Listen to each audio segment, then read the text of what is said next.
Bueno, ahora sí, muchachos, vamos a comenzar. Ya se dio cierto tiempo para que ingresaran quienes estuvieran pendientes.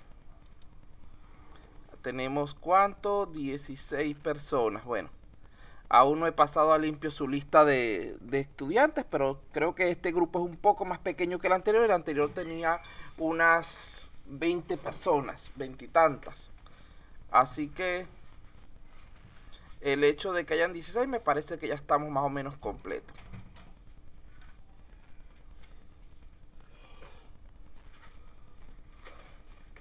Bueno, vamos a comenzar, muchachos, vamos a continuar así como lo hemos hecho con otros cursos, con un pequeño repaso de la clase de anterior, para luego entrar en lo que sería nuestro contenido del día.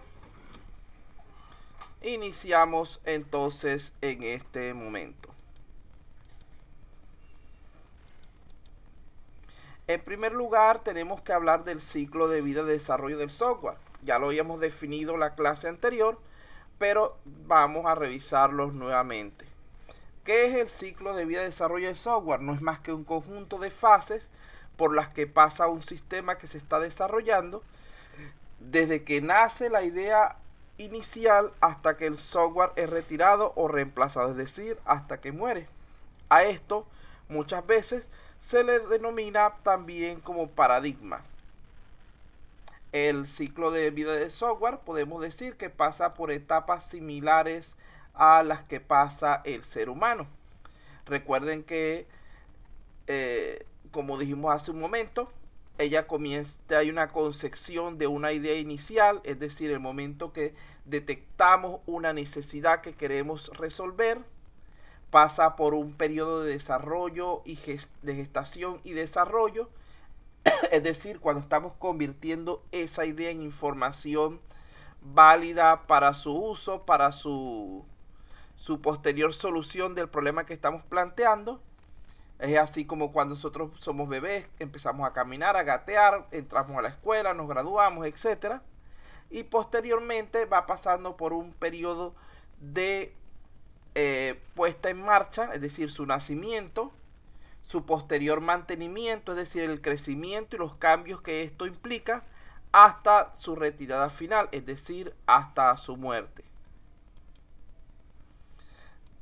Para poder realizar correctamente un proceso de desarrollo de software, lo primero que debemos hacer es organizar correctamente el trabajo. Esa es la mejor manera de enfrentar grandes retos al dividirlos en componentes más simples y pequeños. Como pueden ver allí en la imagen, las fases son conjuntos de etapas dentro del desarrollo. El proyecto está compuesto por varias fases, primero que nada. Las fases a su vez están compuestas por diversas etapas. Las etapas se componen de actividades, las actividades de tareas y las tareas de acciones. Entonces son un conjunto de elementos cada vez más pequeños, cada vez más simples y cada vez más fáciles de poder abordar e ir resolviendo uno a uno.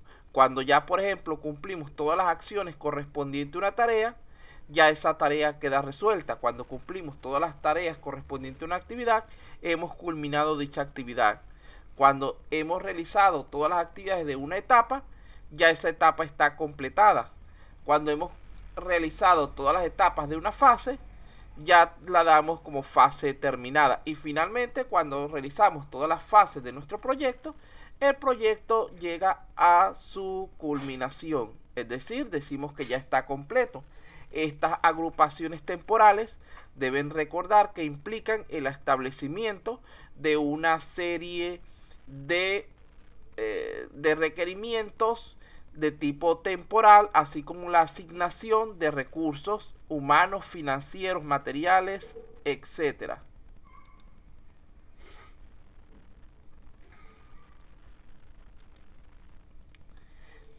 Asimismo, todo este proceso de desarrollo de software va a requerir de la elaboración de una serie de entregables. ¿Qué son los entregables? No son más que productos intermedios que se van generando durante el ciclo de vida de desarrollo de software y que validan su cumplimiento. Allí tenemos un pequeño diagrama acerca de los entregables y las diferentes fases o etapas por las que van pasando.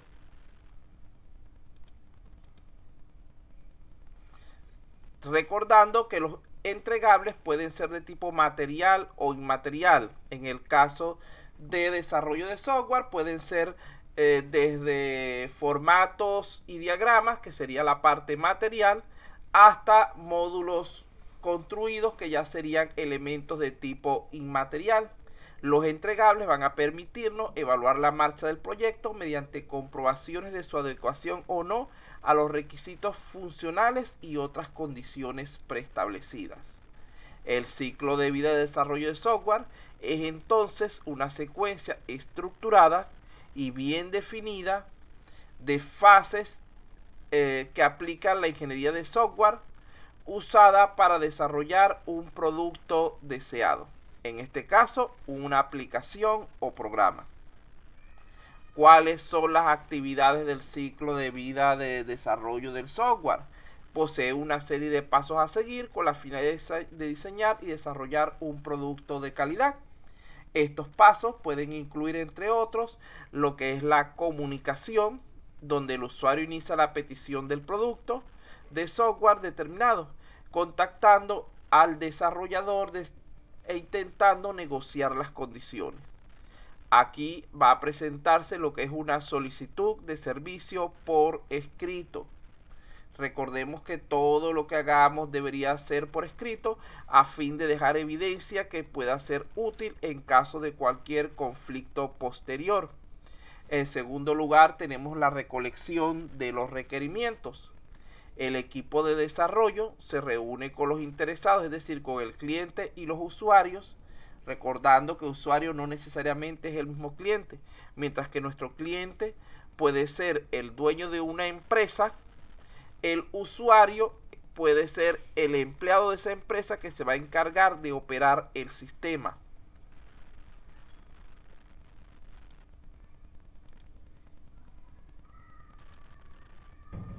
Luego de ello, tenemos que obtener la información acerca del dominio del problema, que la poseen son estas personas. Nosotros tenemos el dominio de la solución, que son las herramientas informáticas para construir el sistema. Ellos tienen el dominio del problema, que es el conocimiento real acerca de la situación que queremos solucionar. De allí surgen dos tipos de requerimientos por lo general. Es la clasificación más común: los requerimientos del usuario o funcionales y los requerimientos del sistema o no funcionales. La recolección de estos requerimientos se lleva básicamente de la siguiente manera. Primeramente, a través de un análisis del sistema actual, es decir, estudiando el software que va a tornarse obsoleto si existe, o la metodología de trabajo que se aplica actualmente si estamos en un sistema manual, y el entorno de la empresa, su funcionamiento en sí, para poder entender realmente cuáles son las mejores opciones para trabajar con ellos. Segundo lugar, tenemos la comunicación con el cliente. Esto se puede realizar a través de entrevistas con usuarios, a través de consultas a la base de datos o recogiendo respuestas a través de cuestionarios, entre otras muchas opciones. Entonces, pasemos a revisar formalmente para nosotros cuáles van a ser las actividades del proceso de desarrollo de software.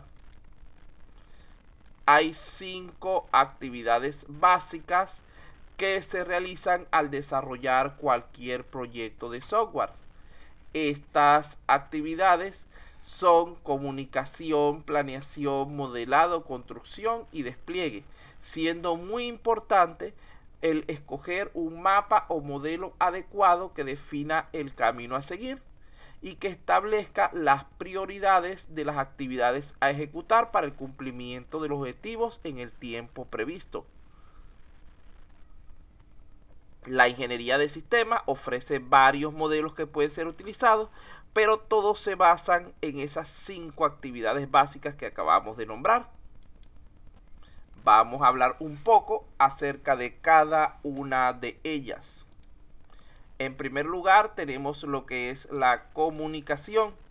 Esta actividad consiste en el intercambio bidireccional de información entre el cliente y el desarrollador, a fin de establecer en forma clara y precisa las características, es decir, los requerimientos o funcionalidades que deberán ser cumplidos por el sistema, expresadas habitualmente en lenguaje natural del usuario.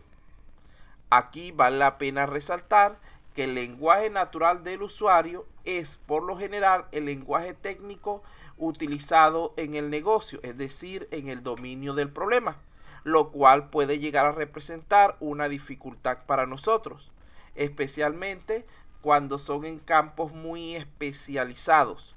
Por ejemplo, en el campo de medicina y del derecho usan mucha terminología que para nosotros es por lo general ajena. Entonces, cuando empiezan a hablarnos de términos como litigantes en el caso de derecho, o sarcopenia en el caso de medicina, bariátrico, etcétera, nosotros no tenemos las nociones muchas veces claras de este tipo de conceptos y debemos empaparnos en esa información para poder saber realmente lo que se pretende que realicemos. Recordemos que se requiere de una alta participación del usuario en el proceso de identificación y validación de los requerimientos, para así garantizar que estos sean correctos y que cubran en lo posible sus necesidades. Esta participación en muchas ocasiones realmente no se tiene por falta de costumbre o por diversas limitaciones de parte y parte. Siendo claro que para el éxito de un desarrollo de software es esencial una comprensión total del sistema y de sus requerimientos. No importa lo bien diseñado o codificado que esté un programa, si el problema no se ha entendido adecuadamente, probablemente terminará defraudando al usuario y frustrando al equipo de desarrollo. La segunda actividad fundamental es la de planeación. En esta etapa se usa la información obtenida del paso anterior, es decir, de la fase de la actividad de comunicación, para convertir los requerimientos del usuario del lenguaje natural en especificaciones válidas para la construcción del sistema, es decir, en lenguaje técnico del desarrollador. La siguiente fase es la de modelado. Esta fase permite generar a partir de la información obtenida de las dos actividades anteriores, es decir, comunicación y planeación, modelos y diagramas basados en estándares y normas existentes, como por ejemplo UML usa diagramas de flujo, casos de uso, entidad-relación, etc.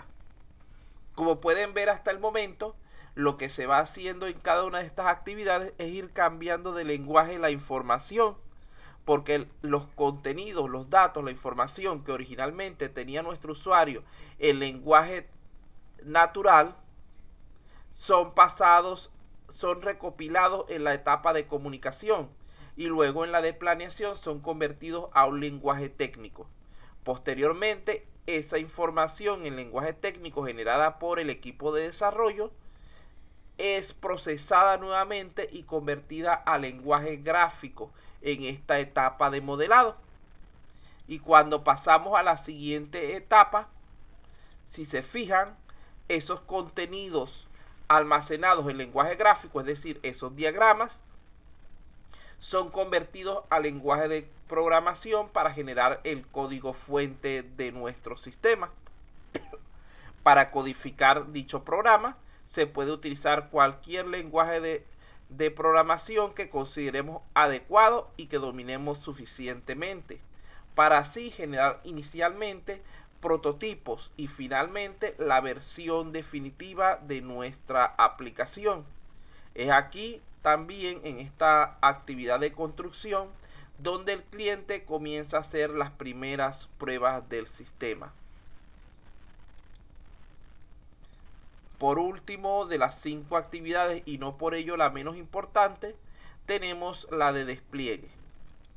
En este caso, consiste en la puesta en uso del sistema en el entorno real para que pueda ser aprovechado por el cliente en el cumplimiento de los propósitos para los que fue construido. Es decir, en este caso lo que hay es un cambio de entorno. Ese código fuente que ya fue desarrollado pasa de un entorno de pruebas, de un entorno de laboratorio, a un entorno real, un entorno de uso. Podemos resumir lo relacionado con estas 5 actividades de la siguiente manera. La fase de comunicación es donde el cliente establece los requerimientos, es decir, qué es lo que necesita.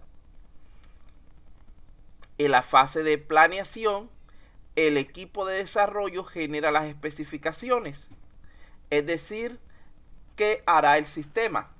Recordemos que no siempre lo que se necesita o lo que el cliente solicita originalmente es lo que el sistema termina siendo al final. ¿Por qué? Porque pueden haber el cliente en su falta de conocimiento acerca de lo que sería la programación de sistema, etcétera, puede pensar en ciertos elementos que sean imposibles de desarrollar o que no sean útiles para lo que está solicitando. Y es tarea del desarrollador aclarar, llegar a un acuerdo en cuanto a lo que realmente se puede hacer para ese sistema. Por otra parte, tenemos la actividad de modelado, que lo que hace es generar diagramas, es decir, intenta explicar cómo vamos a resolver el problema, sus procesos de resolución. La etapa de construcción, lo que se hace es generar prototipos, es decir, codificar y realizar las pruebas iniciales, como por ejemplo las de tipo unitario y las de integración. Y finalmente, la etapa de despliegue es la que permite al desarrollador realizar la entrega del sistema al cliente para que éste realice las pruebas finales y se produzca, de ser posible, su aceptación.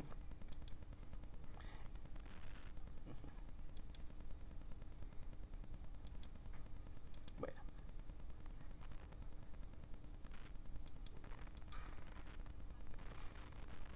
Vean que entre los entregables más usados tenemos, por ejemplo, formatos de requerimientos, de casos de uso, diagramas entidad-relación, manuales de usuario, pruebas, etcétera, que son diversos documentos que nosotros vamos a elaborar durante nuestro curso de ingeniería de software. Continuamos entonces con lo que serían los flujos del proceso de desarrollo de software.